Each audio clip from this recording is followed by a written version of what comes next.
இது நான் ஆசைப்பட்ட அரசாங்கம். இதை எதிர்த்து போராடுறது என்னையே எதிர்க்கிற மாதிரி.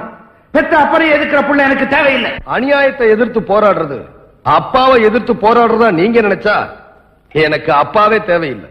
ஏண்டா, உனக்கு இந்த நாட்டு மக்கள் பெருசு, நான் பெருசு இல்ல. இந்த நாட்டு மக்களை பத்தி உனக்கு என்ன தெரியும்?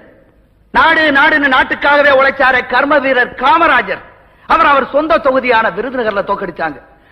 தமிழ்னு தமிழனுக்காகவே வாழ்ந்தாரு பேரறிஞர் அண்ணா, அவரை காஞ்சிபுரத்துல தோக்கடிச்சாங்க. ஏன் ஆண்டிப்பட்டியில கொடை வள்ளல் எம்ஜிஆருடைய மனைவியை தோக்கடிச்சாங்க.